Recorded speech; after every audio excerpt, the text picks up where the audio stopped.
Assalamualaikum warahmatullahi wabarakatuh. Sekali lagi teman-teman. Waalaikumsalam warahmatullahi wabarakatuh. Terima kasih sudah hadir hari ini. Mohon maaf mengganggu waktunya hari ini. Mohon izin saya mempresentasikan hasil pendidikan saya di Guru Penggerak Angkatan 7. Hari ini saya berbagi pengalaman dan pemahaman tentang budaya positif. Mohon izin teman-teman, sebelum saya lanjut ke presentasi ini,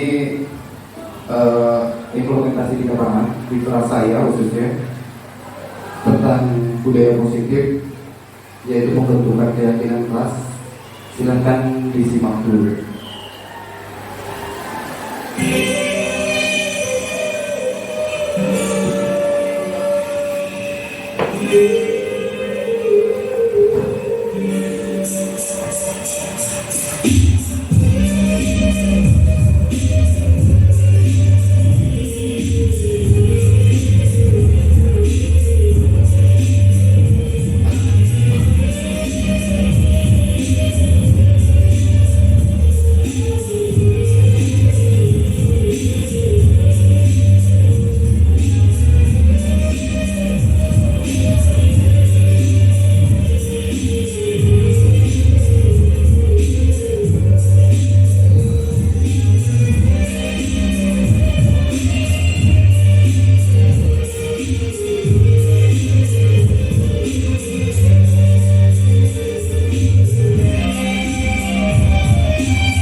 Nah, itu tadi implementasi saya di kelas saya khususnya Bapak. Jadi besar harapan kita semua di dunia pendidikan ini ke depannya bahwa budaya positif bisa diterapkan di semua sekolah. Mulainya tentu dari kelas kita dulu. Oke, saya lanjut ke hari ini yang mau saya presentasikan sesuai dengan pemahaman saya tentunya tentang budaya positif teman-teman. Ternyata filosofi pendidikan Ki Dewantara ini yang pertama menyatakan, salah satunya Ki Dewantara menyatakan bahwa pendidikan adalah menuntun segala kodrat yang ada pada murid agar mereka dapat mencapai keselamatan dan kebahagiaan yang setinggi-tingginya. Maksudnya begini teman-teman. Jadi kita sebagai pendidik di sekolah intinya kita memberikan pendidikan. Nah, bekal pendidikan yang kita berikan pada murid-murid kita itu diharapkan nantinya menjadi bekal hidup mereka di masa depan. Dan yang kedua, murid bukanlah kertas kosong yang bisa digambar sesuai dengan keinginan kita. Kenapa? Karena sejatinya murid-murid kita itu sudah punya minat dan bakatnya masing-masing. Misal di kelas saya, di mapel saya PJOK, biasanya anak perempuan itu kalau di ilmu pengetahuannya penilaian ilmu pengetahuannya bagus, tapi di praktiknya tidak lebih bagus dari pengetahuannya. Begitu juga kalau anak putra, di praktiknya bagus, tapi di materinya tidak lebih bagus. Memang kadang-kadang juga ada yang entah anak putri atau anak putra yang secara teori bagus, secara praktek juga bagus. Selanjutnya Ki Dewantara memberikan perumpamaan bahwa kita selaku pendidik itu tidak beda dengan seorang petani atau tukang kebun. Maksudnya gimana?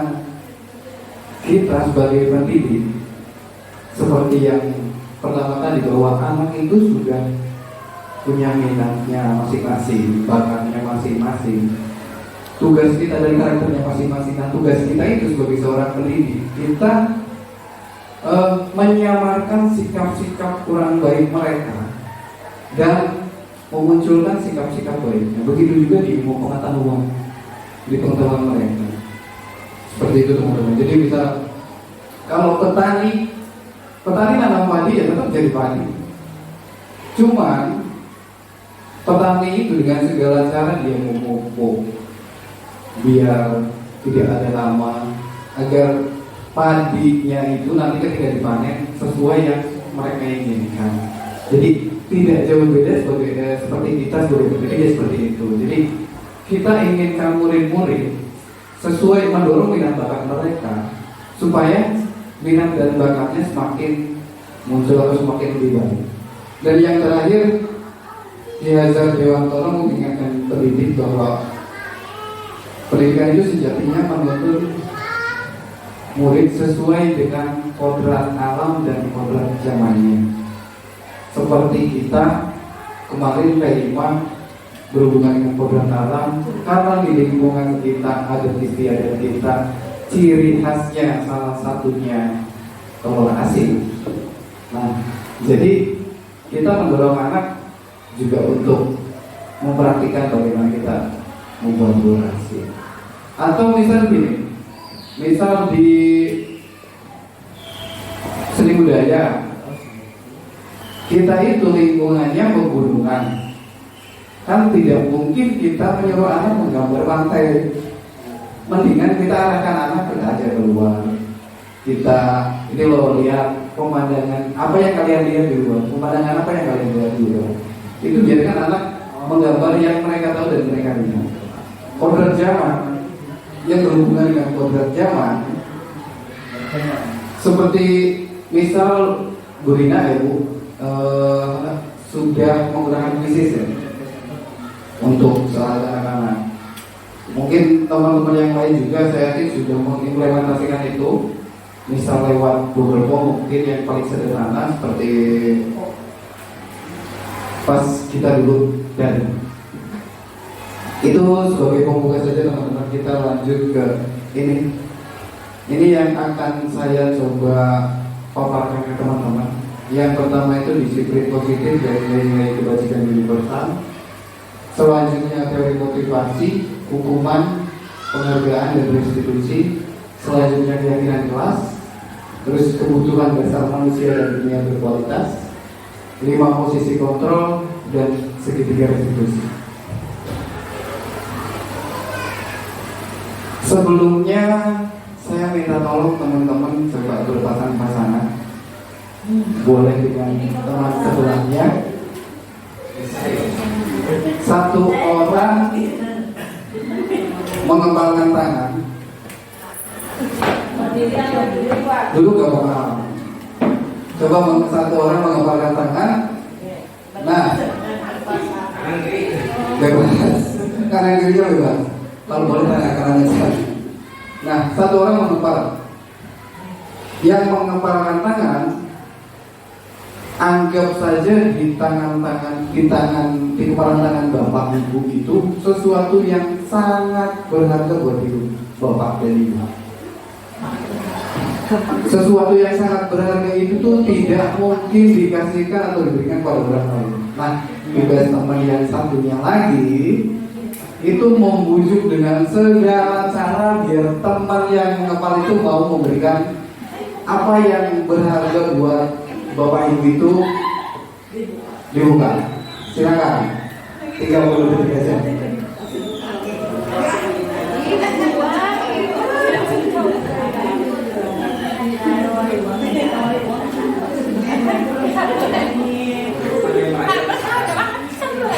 Boleh, caranya mau dirayu, mau dipaksa, mau disogok juga boleh. Silakan. Sesuatu yang sangat konkret. Oke, cukup ya teman-teman. Gimana? Adakah yang mau buka kepala tangannya? Tidak ada. Kenapa?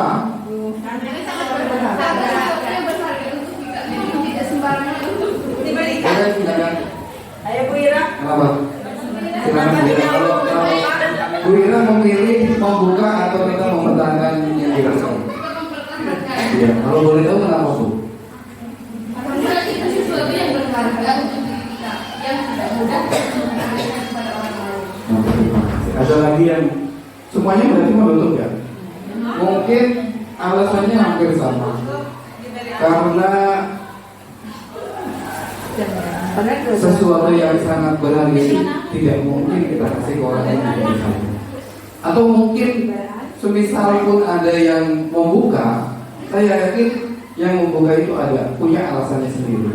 Ini alasannya teman-teman. Jadi perubahan paradigma teori kontrol atau teori pilihan. Menurut William Glasser, seorang psikiater dan seorang pendidik juga, bahwa menurut beliau dalam kontrol teori yang kemudian hari berkembang dinamakan choice theory meluruskan beberapa mikrokonsepsi tentang makna kontrol yang tadi sudah dicoba dipraktekkan. Yang pertama, ilusi guru mengontrol murid. Menurut bayangan bapak ibu itu gimana? Ilusi guru mengontrol murid. Sebenarnya bisa nggak kita nih mengontrol murid-murid kita? Tidak. Karena memang mereka punya keinginannya sendiri. Walaupun mereka membiarkan kita mengontrol dirinya, mengontrol murid kita, itu karena kemauannya dia. Kemauannya dia membiarkan kita sementara waktu mengontrol dirinya. Ya, selanjutnya ilusi bahwa semua penguatan positif efektif dan bermanfaat. Dalam hal ini bujukan bapak-bapak ibu. Dan bujukan itu apa? Efektif juga. Iya, mungkin pada saat itu.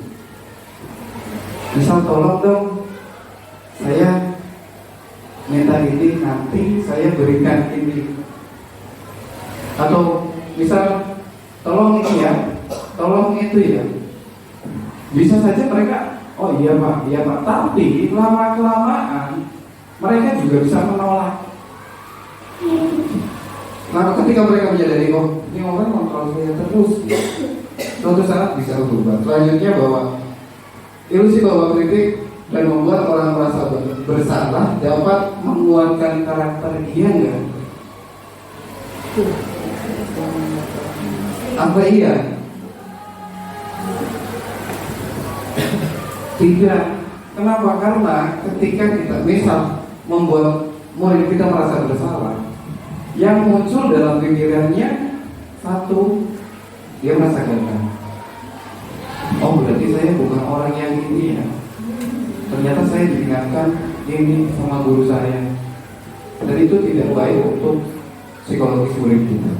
Selanjutnya, ilusi bahwa orang dewasa memiliki hak untuk memaksa ini yang kadang kita di rumah gitu, kita di rumah dengan orang tua kita saja. Biasanya kan kayak begitu. Orang tua cenderung menganggap dirinya benar, padahal belum tentu. Dan bahkan ketika kita misal kasih masukan atau kasih saran, oh enggak, seharusnya bukan begitu. Yang ada apa? Berantem, ribut sama orang tua.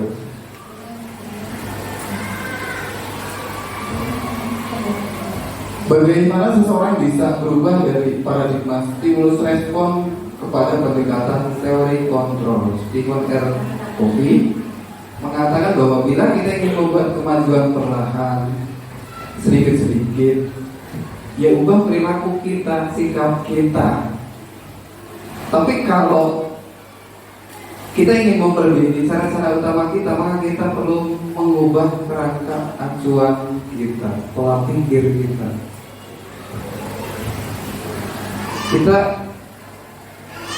Persepsi kita bisa saja kita dengan cara A, murid itu bisa disiplin atau bisa lebih baik atau bisa lebih pintar atau bisa lebih menguasai prakteknya. Kalau dari sudut pandang kita mungkin iya, tapi belum tentu dari sudut pandang mereka. Dan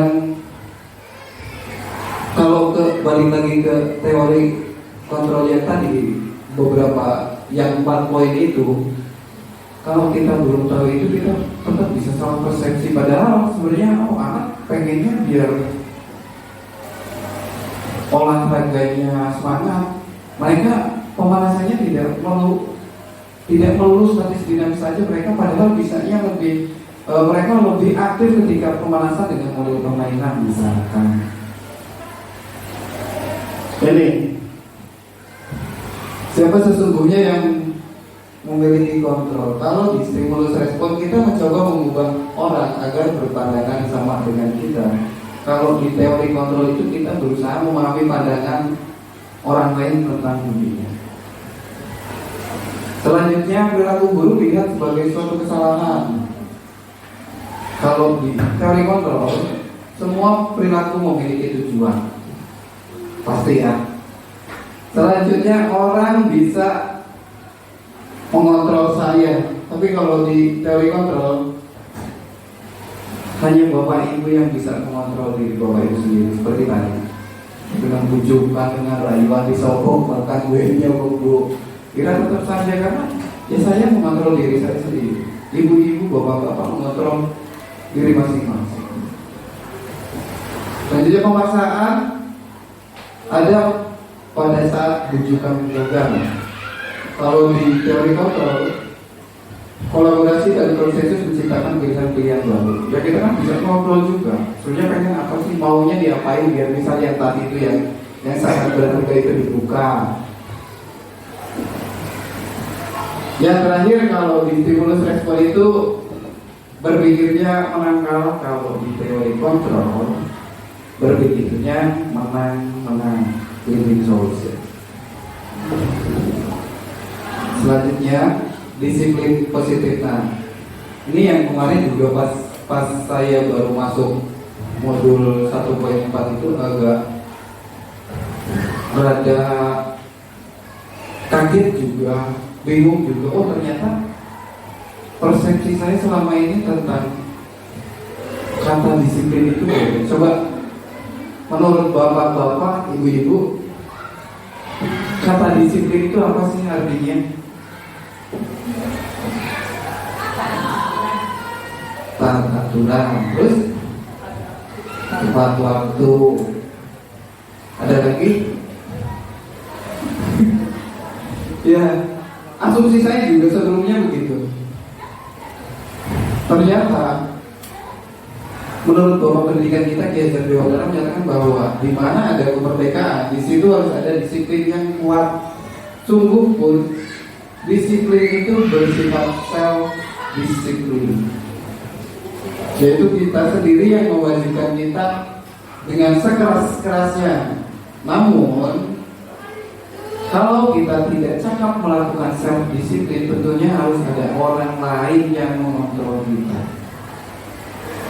Kiai Hajar Dewantara di situ menyatakan bahwa untuk mencapai kemerdekaan atau dalam konteks pendidikan kita saat ini, untuk menciptakan murid yang merdeka, syarat utamanya adalah harus ada disiplin yang kuat. Dalam hal ini disiplin diri, motivasinya internal, dan itu yang sangat susah. Tapi ketika kita berusaha terus menerus, saya yakin kita semua pasti bisa. Soalnya seperti saya coba ke anak-anak, kalau yang kelas 7, kelas 8, kelas 8, kelas 9, maaf, kelas 8, kelas 9, karena sudah melewati tahun pertama, jadi ketika karena di kesepakatan kelas di awal pertemuan saya selalu buat kesepakatan, buat tolong kalau sudah waktunya masuk, kalian turun ke lapangan, langsung pemanasan. Dan itu sudah berjalan. Dan ternyata kelas 7 saya kaget juga. Pertemuan pertama, pertemuan kedua saya ngomong, tolong ya nanti kalau sudah jam pertama, kalau kalian turun ke lapangan, kalian pemanasan. Di minggu ketiga ya mereka langsung turun. Iya.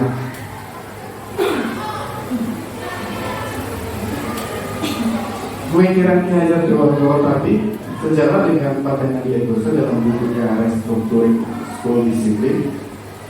Dia menyatakan bahwa arti kata disiplin berasal dari bahasa Latin disiplinan, yang artinya belajar. Kata disiplin juga berasal dari akar kata yang sama dengan disiplin, atau murid atau pengikut.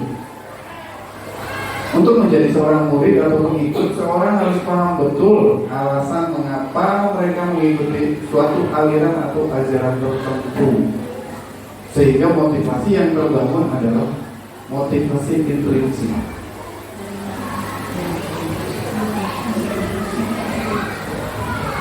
Jadi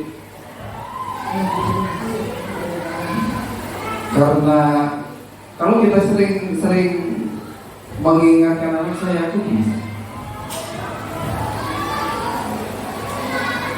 Kenapa disiplin diri? Disiplin diri dapat membuat seorang kembali potensinya menjadi menuju pada sebuah tujuan, sesuatu yang dihargai dan bermakna. Dengan kata lain, disiplin diri juga mempelajari bagaimana cara kita mengontrol diri. Bagaimana menguasai diri untuk memilih tindakan yang mengacu pada nilai-nilai yang kita hargai. Seorang yang memiliki disiplin diri berarti mereka bisa bertanggung jawab atas apa yang dilakukannya kalau mereka mendasarkan tindakan mereka pada nilai-nilai kewajiban universal. Kalau sekarang Merdeka Belajar,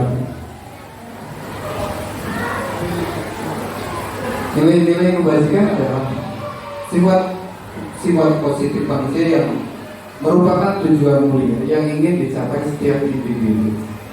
Nilai tersebut bersifat universal, tidak peduli dia dari agama apa, rasnya apa, sukunya apa, budayanya apa, itu sama saja.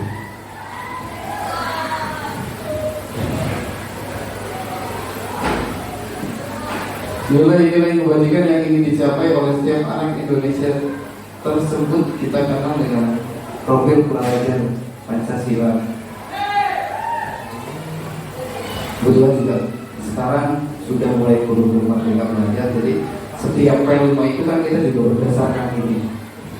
Yang pertama, beriman bertakwa kepada Tuhan Yang Maha Esa dan berakhlak mulia, dan kebetulan di kita sudah mengimplementasikan untuk Utamanya untuk yang ini kita ada setiap pagi 15 menit sebelum masuk kita pembacaan juz amma ya. Terus sholat duha berjamaah juga. Yang kedua mandiri, bernalar kritis, berkebinekaan global, bergotong royong dan kreatif. Selanjutnya teori motivasi, hukuman, penghargaan dan restitusi. Ini yang sangat menarik waktu itu teman-teman kalau buat saya pribadi. Ferguson dalam bukunya Restrukturisasi Disiplin menyatakan ada 3 motivasi perilaku manusia. Yang pertama untuk menghindari ketidaknyamanan atau hukuman.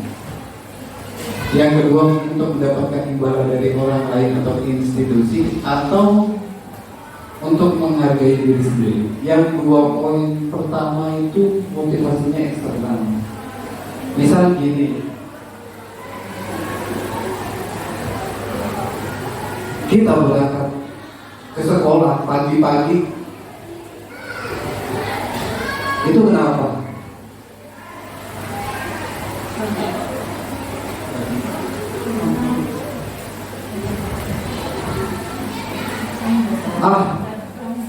Mau pinggir, mau absen, atau enggak, saya itu tugas saya harus masuk sebelum, saya harus sudah di sekolah sebelum jam 7, jadi saya berangkat. Dan teman-teman juga rajin-rajin semua, sudah memiliki motivasi internal. Ini yang menurut saya menarik, hukuman dan penghargaan. Alif Kohal mengumumkan bahwa penghargaan ataupun hukuman adalah cara-cara mengontrol perilaku seseorang yang menghancurkan potensi untuk pembelajaran yang sesungguhnya. Menurut Kohal, secara ideal, tindakan belajar itu sendiri adalah penghargaan yang sesungguhnya. Hasil pengamatan selama ini tentang tindakan memberikan penghargaan nilainya sama dengan menghukum seseorang karena dorongannya eksternal, dan tentunya ada faktor ketergantungan. Ini hasil penelitian Alif Kohal dan beberapa dampak dari pemberian penghargaan. Itu kenapa di Merdeka Belajar sekarang tidak ada sistem rankingan ya Pak? Tidak ada. Yang pertama pengaruh jangka pendek dan jangka panjang. Penghargaan efektif hanya dalam jangka waktu jangka pendek saja. Tapi ketika kita lagi ngasih penghargaan lagi,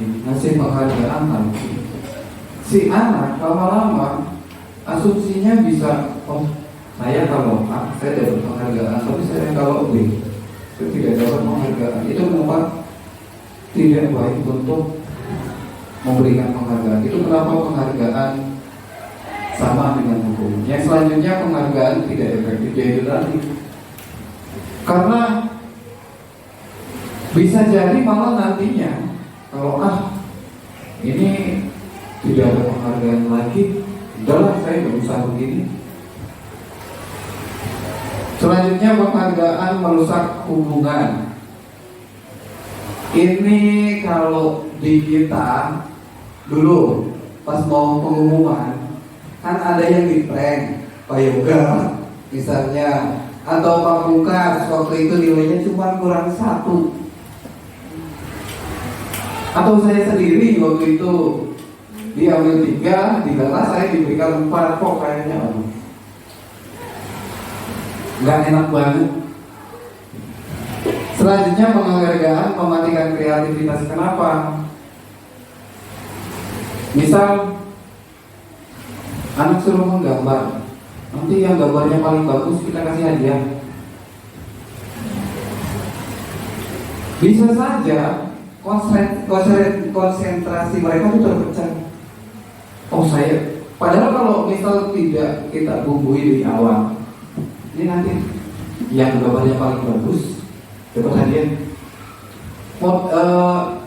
Konsentrasinya bisa terbaca antara dia mengeluarkan idenya, kreativitasnya, dengan dia memikirkan, oh nanti kalau gambar saya jelek, nanti saya nggak bisa dapat hadiah. Selanjutnya penghargaan menghukum. Menghukum siapa? Menghukum mereka yang tidak dapat penghargaan. Malah dalam jangka waktu yang panjang kita alami bersama di kelas itu misalnya. Yang aktif jadi itu saja. Sisanya kan bisa saja karena paling mereka juga yang muncul. Itu kejadian juga ketika misal kita diskusi, yang muncul ya anak-anak itu juga. Kita misal pembelajaran melalui diskusi, yang muncul anak-anak itu juga. Yang lainnya cuma sekedar mengikuti gitu. Coba ini teman-teman, coba ditulis boleh atau diingat-ingat juga boleh. Ini 1, 2, 3, 4, 5, 6, 7 poin itu maksudnya hukuman atau konsekuensi. Hukuman.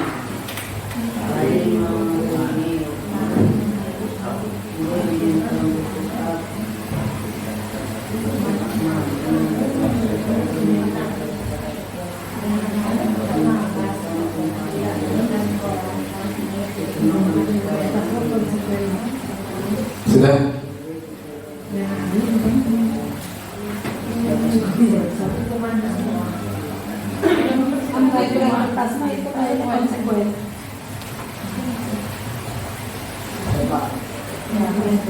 Gimana?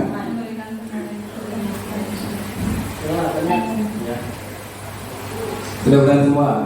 Lari mengelilingi lapangan. Lari mengelilingi lapangan basket 2 kali karena terlambat 10 menit untuk pelajaran PJOK. Oh, PJOK ya? Ya. Kalau itu nggak bisa. Kenapa maksudnya konsekuensi untuk yang poin terakhir misalnya? Kenapa di IPA nggak bisa kok di PJOK? Itu maksudnya konsekuensi. Jadi karena di PJOK itu sebelum masuk pergerakan ini kan kita pemanasan dulu. Nah, kalau hukuman itu sifatnya satu arah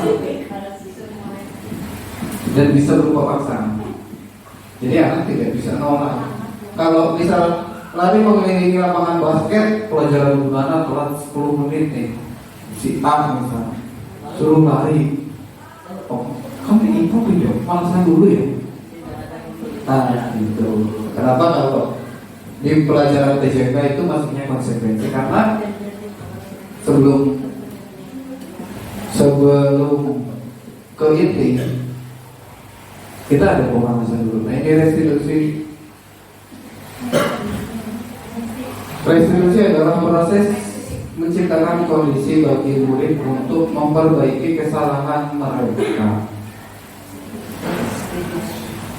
sehingga mereka bisa kembali kepada kelompok mereka dengan karakter yang lebih kuat.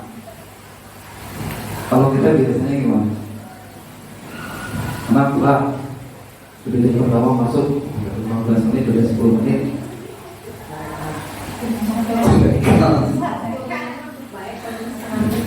Restitusi merupakan proses kolaboratif yang mengajarkan murid untuk mencari solusi untuk masalah mereka dan membantu murid berpikir tentang orang seperti apa yang mereka inginkan. Kalau bertanya paling kan tidurnya. Iya. Padahal kalau tidurnya mereka siang, mereka lebih tidak masuk sekolah.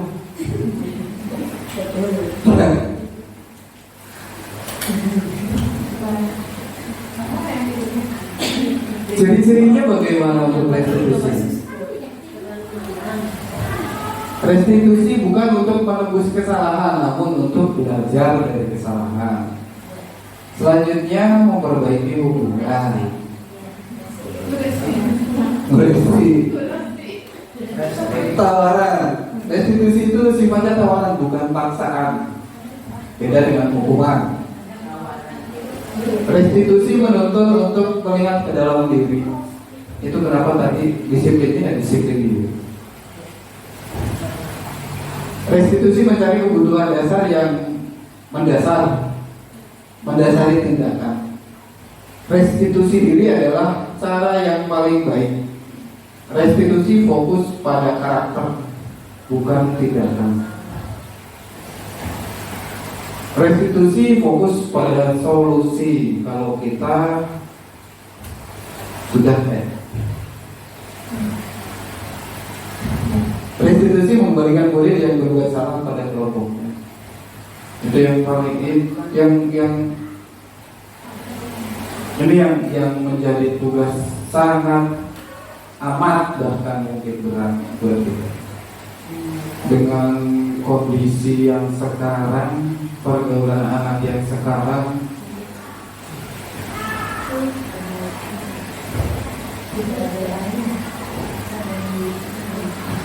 ini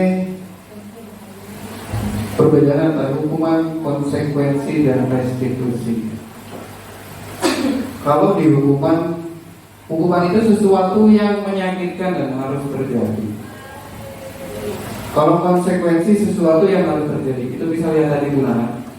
Kalau ke Joko kan, iya, saya kan ada pemanasan. Pemanasannya fisik, ya, karena biar nanti disiplin. Kalau di pelajaran yang lain bisa jadi itu masuknya hukum.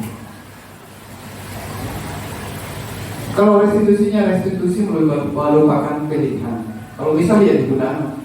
Misal digunakan ya, kamu 10 menit telah di pembelajaran saya.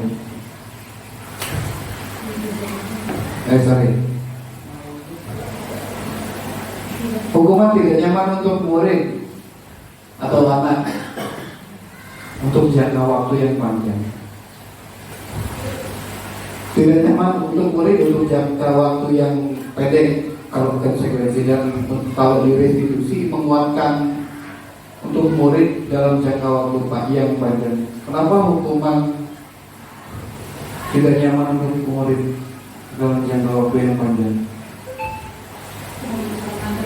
Dapat menimbulkan dendam pada orang itu. Tuh, salah satunya ini. Sampai besar nanti ingat terus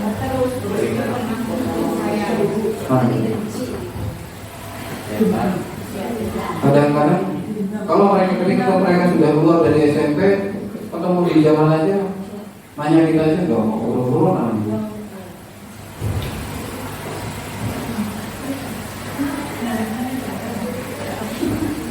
Selanjutnya murid atau anak akan tersakiti, ya, karena hukuman kan bisa saja bersifat disiplin, kayak tadi misalnya yang lari. Kalau di konsekuensi, anak dibuat tidak nyaman. Kalau restitusi, anak mendapatkan penguatan. Bedanya karena kita kolaboratif kalau di restitusi.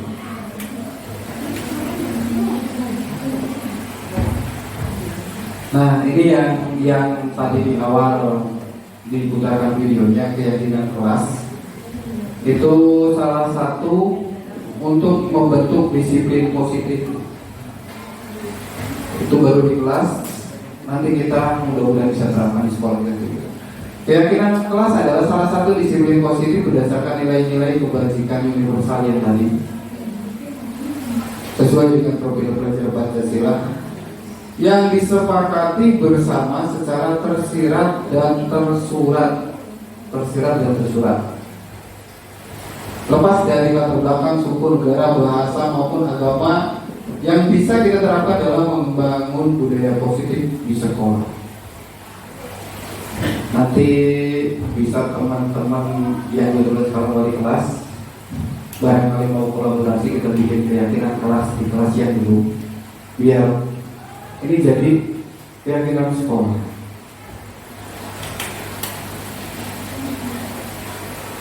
Tujuannya jelas ke profil belajar Pancasila. Mengapa tidak peraturan saja, mengapa harus keyakinan kelas? Coba yang dua pertanyaan itu, Bapak Ibu. Mengapa kita memiliki peraturan harus menggunakan helm bila mengendarai kendaraan roda dua? Mengapa kita memiliki peraturan harus dapat datang tepat waktu pada saat melaksanakan tugas?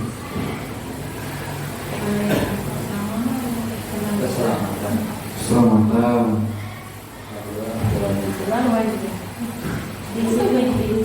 Ya.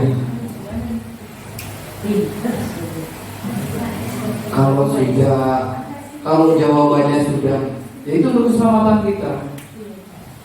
Itu sudah tenang. Karena itu memang harusnya sih memang seperti itu. Kan biasanya ada majenan, nggak usah pakai helm lah.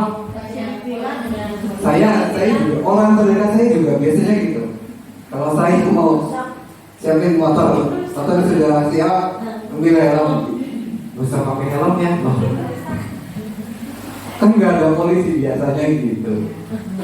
Itu helm kan buat nutupin kepala kita. Siapa yang tahu mau celaka, kan nggak tahu. Yang kenal. Betul.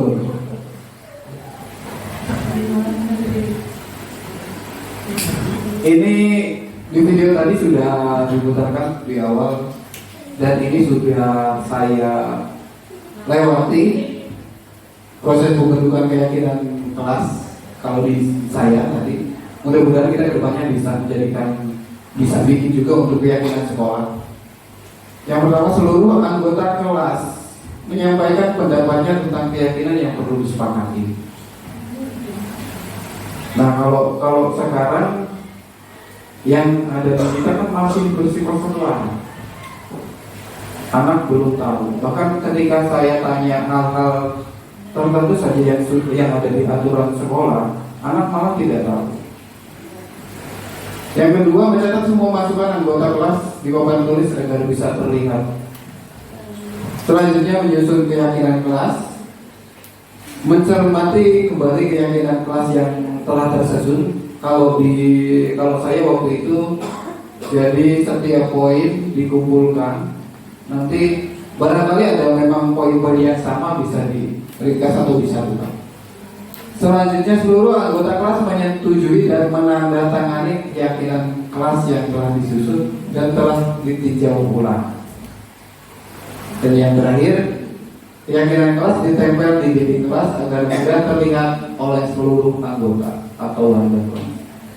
Mungkin Bapak Ibu yang ngajar kelas 8, kalau masuk di kelas saya di kelas 8A itu sudah tertempel di belakang, di bawah visi sekolah. Ini contohnya teman-teman.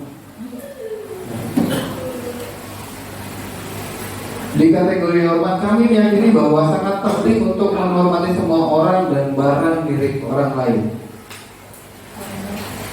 Contohnya seperti itu.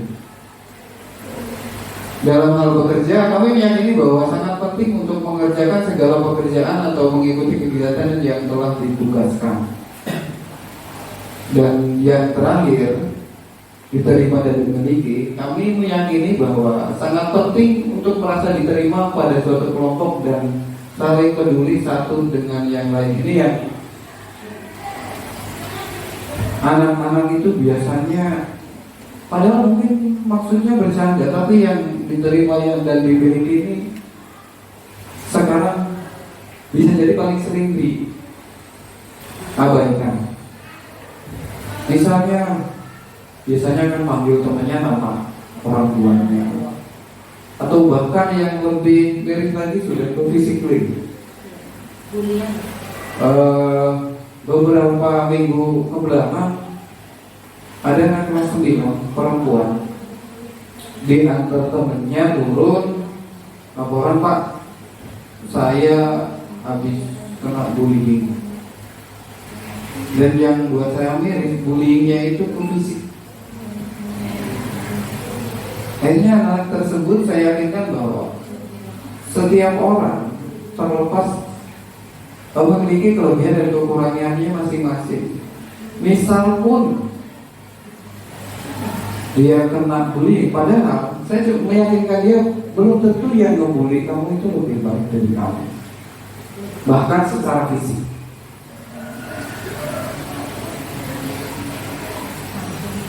Kebutuhan dasar manusia ini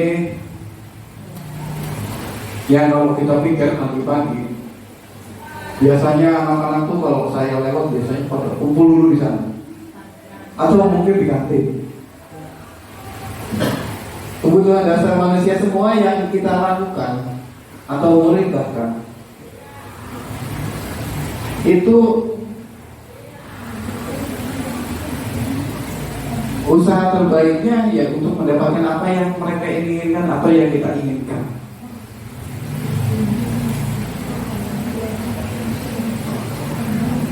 Ketika seorang murid melakukan suatu perbuatan yang bertentangan dengan nilai-nilai kebajikan atau melanggar peraturan, hal itu sebenarnya dikarenakan mereka gagal memenuhi kebutuhan dasar mereka.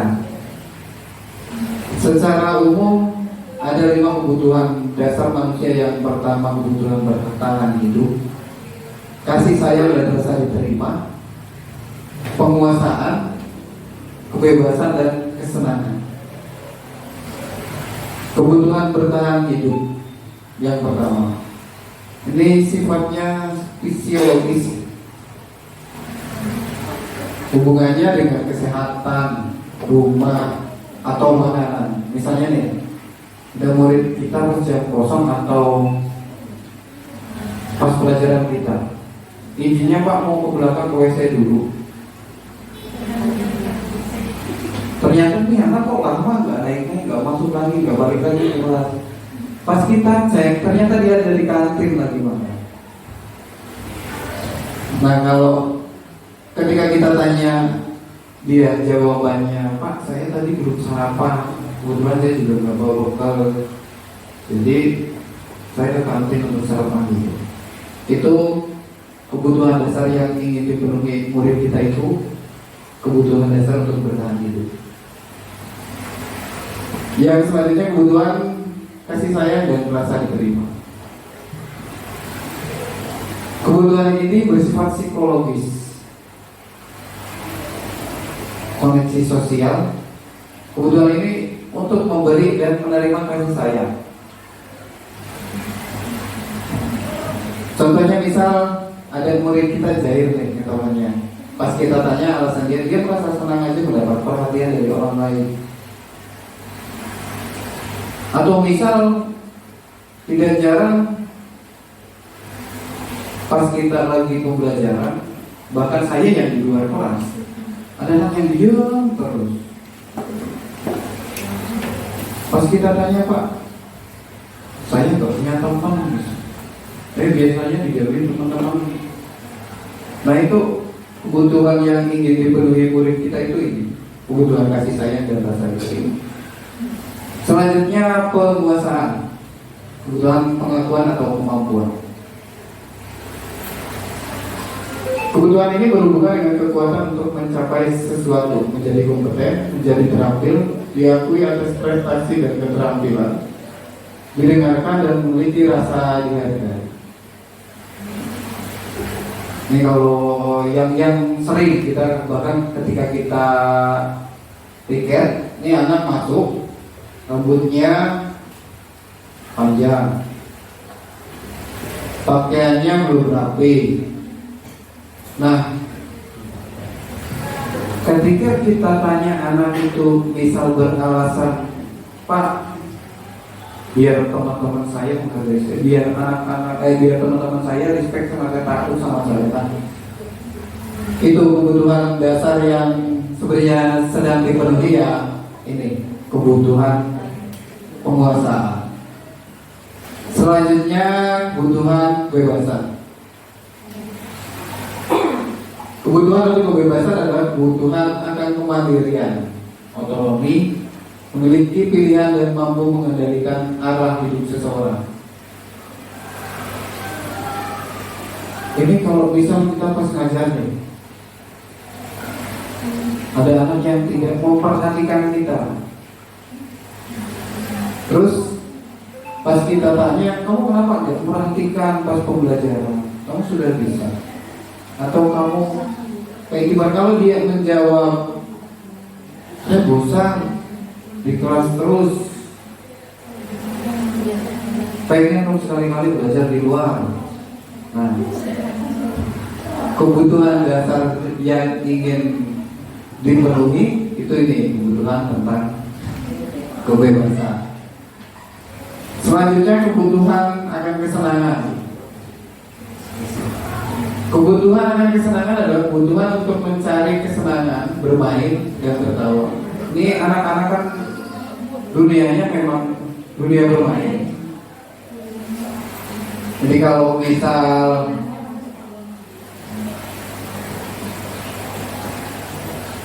ada murid yang padahal sedang kita kasih tugas tapi ternyata dia sedang mengerjakan hal lain atau asik dengan hal yang lain, ini bisa saja anak tersebut sebenarnya sedang coba memenuhi kebutuhan dasar yang tentang kesenangan ini.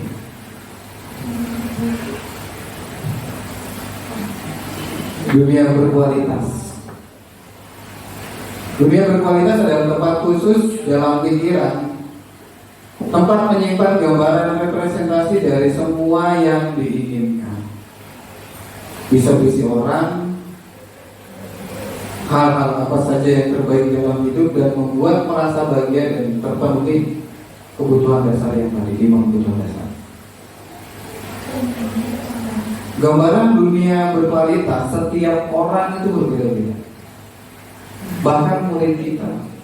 Nah, tugasnya kita memberikan pembelajaran yang bermakna untuk murid-murid kita agar dia bisa memasukkan dirinya sendiri dan pengalaman pas pembelajaran itu ke dalam dunia berkualitas mereka. Selanjutnya 5 posisi kontrol. Guru BK itu belum masuk. Ini harus, karena Bu Guru BK yang biasanya sering berhadapan dengan murid-murid kita yang dalam tanda kutip indisiplin. Yang pertama sebagai penghukum, ini yang paling,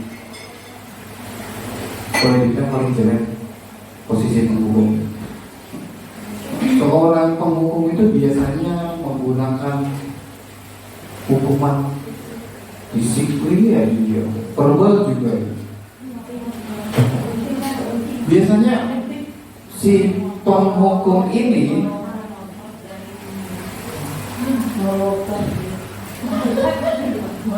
gue ini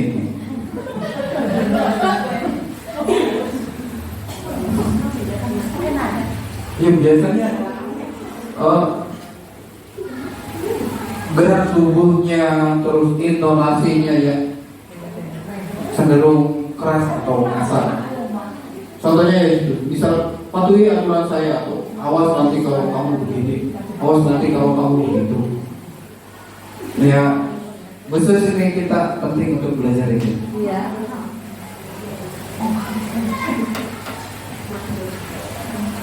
Penghukum biasanya ada suaranya tinggi, bahasa tubuhnya mata melotot, jari nunjuk-nunjuk, menghardik seperti yang dicontohkan Bu ini tadi. Contohnya sangat bagus Bu. Hasil dari menerapkan posisi kontrol di penghukum itu, kemungkinan besar murid itu akan marah dan dendam. Bisa jadi sesudah kembali dulu murid tersebut akan, oh ini contoh.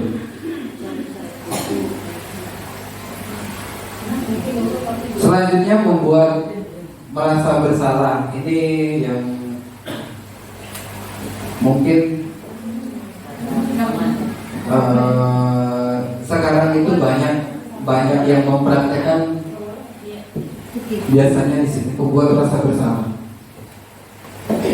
Pada posisi ini biasanya guru akan bersuara lembut, membuat rasa bersalah, akan menggunakan keheningan yang membuat orang lain merasa tidak nyaman, bersalah, dan merasa rendah diri.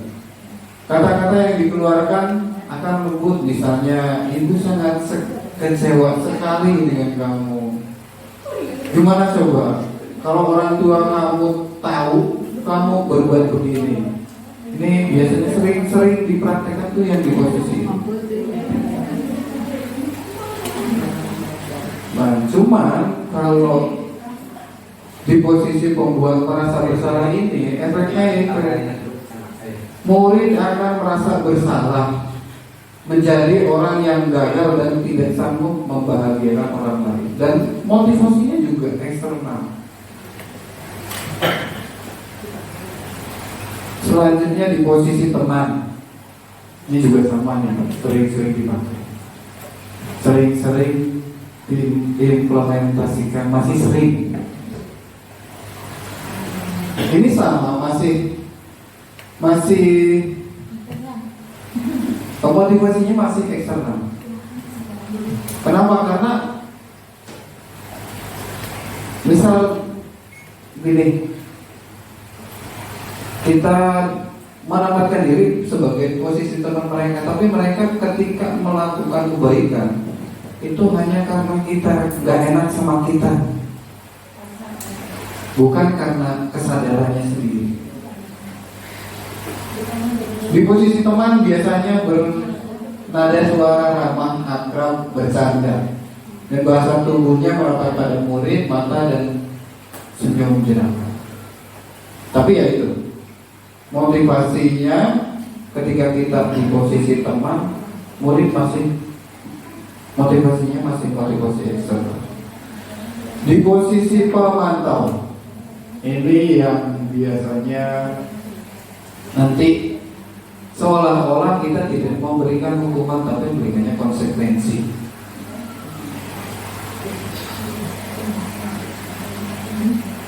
Pertanyaan yang diajukan seorang pemantau biasanya, peraturannya apa?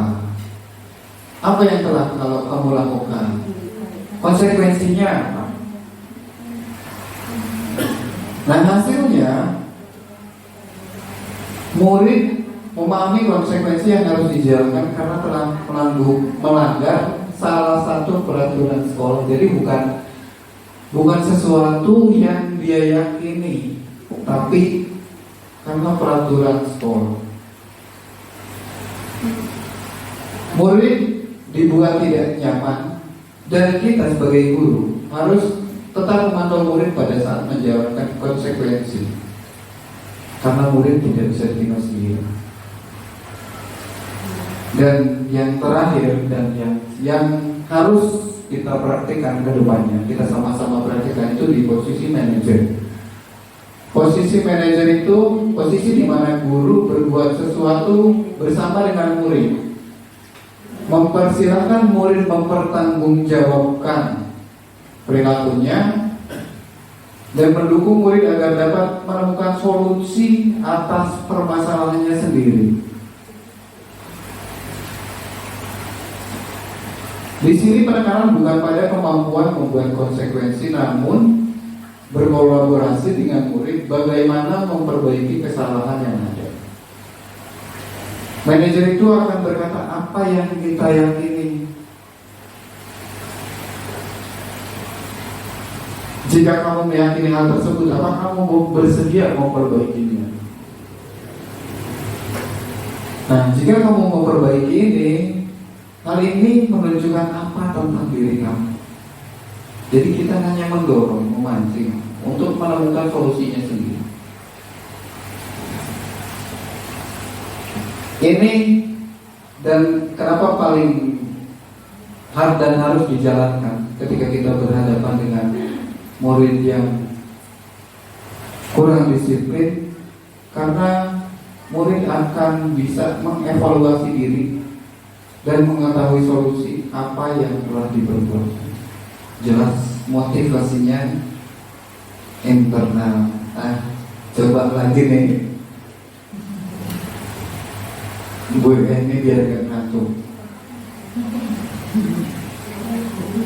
Ini kalau pernyataannya seperti saya kecewa sekali dengan kamu. Nah, di posisi kontrol yang mana? Membuat Seorang disimpan dulu. Selanjutnya,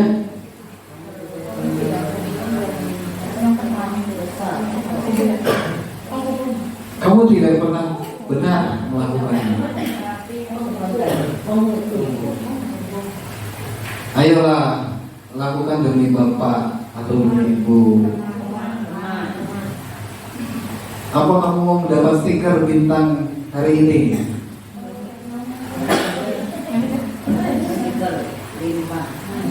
Bagaimana kamu bisa menyelesaikan masalah ini? Nah, yang terakhir, kamu selalu yang paling terakhir.